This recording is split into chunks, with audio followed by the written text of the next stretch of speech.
önce %40 üzerinde ortopedik engelli olan arkadaşlarımız, H sınıfı ehliyeti olan arkadaşlarımız ilgilenebiliyordu, alabiliyordu, faydalanabiliyordu.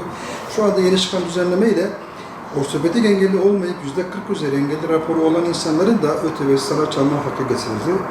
Engelli arkadaşlarımız adına olumlu bir gelişme. Şimdi sürücü belgesi alamayan arkadaşlarımız daha önceki bizim H sınıfı ehliyet alan arkadaşlarımızın aldığı şey ortopedik engelli olması kaydıylaydı. Şimdi %40 üzeri engelli raporu alıp işte kulağından, gözünden, zihinsel engelli olup rapor olduğu halde ehliyet alamayanlar bu sefer onlar kendileri kullanamasa bile yapılacak düzenlemeyle artık büyük ihtimalle bunların birinci derece akrabalarından birkaç kişi bunlar adına kullanabilecekler. İşte o şu anda aslında hepimizin üzerinde durduğu ve düzenlenmesi gerektiğini inandığımız bir durum.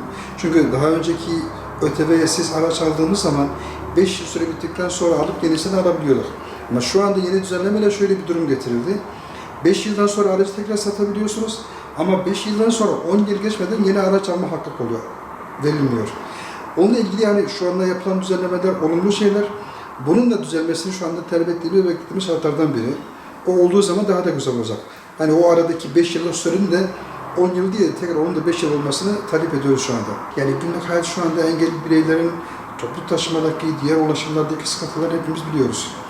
Engelli bireylerin araç kullanılması ya da kendi şahsına ait bir araç olması onlar için çok büyük avantaj. İstediği şekilde hareket edebilme, daha rahat hareket edebilme, hayata daha çok katılabilme bakımından düşündüğümüzde onlar için çok daha büyük bir avantaj. Yani şöyle tabiri caizse araç engelli bireylerin eli ayağıdır.